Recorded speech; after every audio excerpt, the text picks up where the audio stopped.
Kami awali Kompas Siang dengan informasi. Polisi menangkap pelaku perampokan dan pembunuhan bos toko sembako di Pondok Gede, Bekasi, Jawa Barat. Terduga pelaku adalah karyawan korban.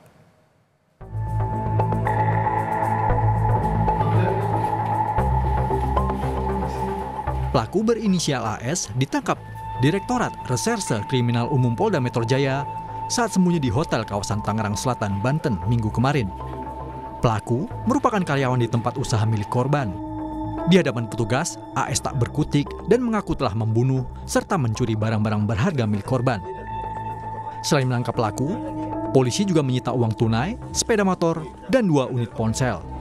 Atas perbuatannya, pelaku terancam hukuman maksimal 15 tahun penjara.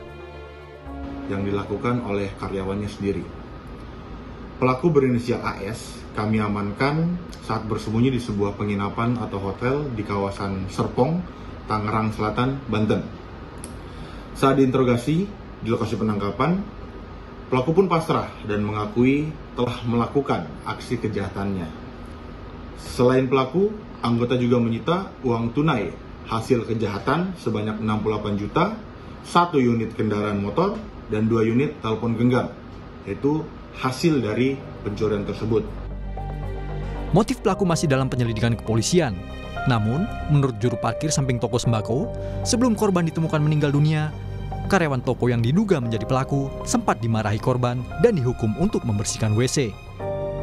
Saat keluar untuk mengantar barang dan menutup ruko, karyawan itu juga mematikan lampu yang biasanya dibiarkan menyala.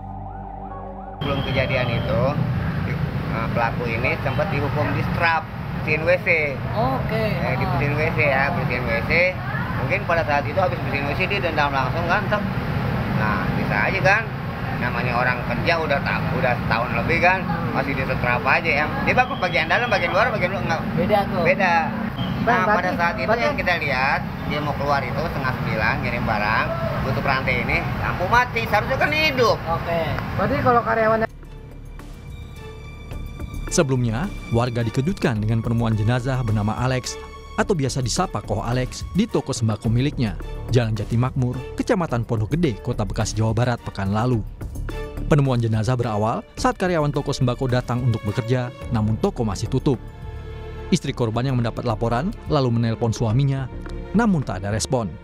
Hingga akhirnya sang istri menyuruh anaknya mengecek toko. Sang anak pun menemukan korban meninggal dunia di kamar mandi lantai 1 dengan tertutup kardus.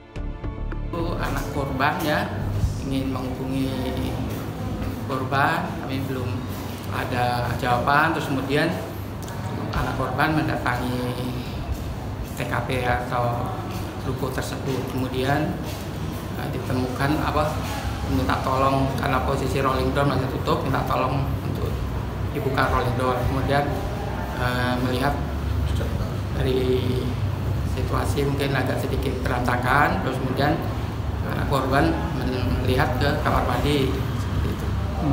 Barang bukti sementara kemarin adalah kardus, kaleng, kongguan, sama pecahan keramik. Guna kepentingan otopsi, jasad korban langsung dievakuasi ke Rumah Sakit Polri Kramat Jati, Jakarta Timur. Polisi masih mendalami motif pelaku melakukan pembunuhan ini. Tim Liputan, Kompas TV.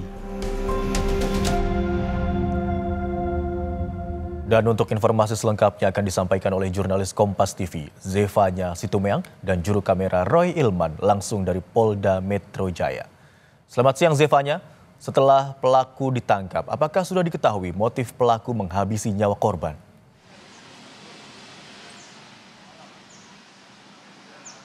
Ya, Imron dan juga saudara, untuk mengetahui apakah ada motif di balik dilakukannya tindak kekerasan dari pelaku terhadap korban, ini tentu kita harus menunggu pernyataan resmi dari Polda Metro Jaya, karena memang nanti siang rencananya dari Polda Metro Jaya ini akan merilis secara resmi terkait dengan penangkapan pelaku dari tewasnya korban bos sembako di kawasan Pondok Gede, Bekasi.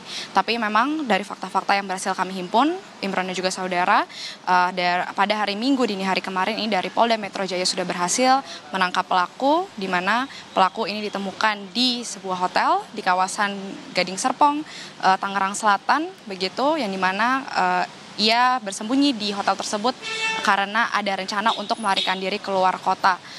Dan dari fakta-fakta yang juga kami temukan, informasi yang kami himpun, sebelum ditemukan tewasnya korban di tangan pelaku ini memang ditemukan adanya tindak kekerasan juga perampokan di ruko milik korban. Terbukti dari anak korban ini yang menemukan ayahnya begitu yang ditemukan tewas di dalam ruko. Sebelumnya ini melihat bahwa kondisi pagar ruko ini tidak terkunci.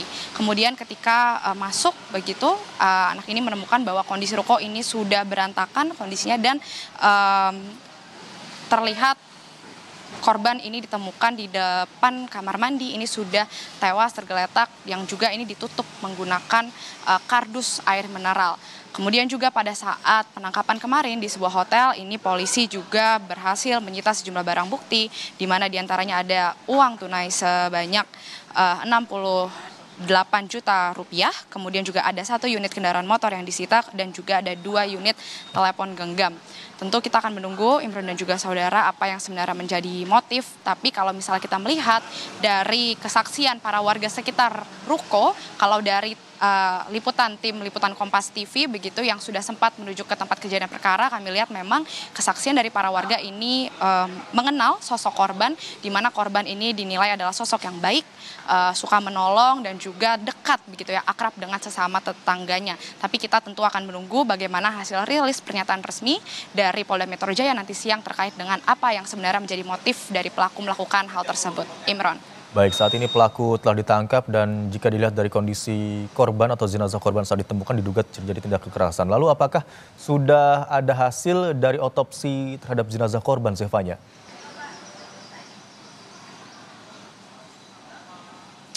Ya Imron, terkait dengan hasil otopsi ini juga kita harus menunggu bagaimana pernyataan resminya dari Polda Metro Jaya. Tapi kalau kita melihat pernyataan dari Kabid Humas Polda Metro Jaya, Kombes Ade Arisyam, ini memang menyebut pada hari Sabtu 31 Mei kemarin, ia menyebut bahwa pada bagian tubuh korban ini ditemukan ada luka di bagian kepalanya. Sehingga tentu ini hasil otopsi kita akan tunggu hasil akan seperti apa, dan juga kalau melihat kesaksian dari pelaku sendiri ketika diringkus oleh tim dari Polda Metro Jaya, ia sempat mengaku bahwa dirinya menekan dada dari pelaku. Tentu kita akan melihat bagaimana nanti hasilnya dari kesaksian yang sudah kita dengar tadi, apakah ini memang nanti terbukti dari hasil otopsi yang saat ini tentunya masih akan kita tunggu hasilnya. Imron. Baik, pemeriksaan terhadap pelaku hingga saat ini masih dilakukan untuk mengetahui motif pelaku menghabisi nyawa korban, termasuk juga hasil otopsi yang hingga kini masih ditunggu hasilnya. Terima kasih atas laporan Anda, jurnalis Kompas TV Zevanya Situmeang dan juru kamera Roy Ilman.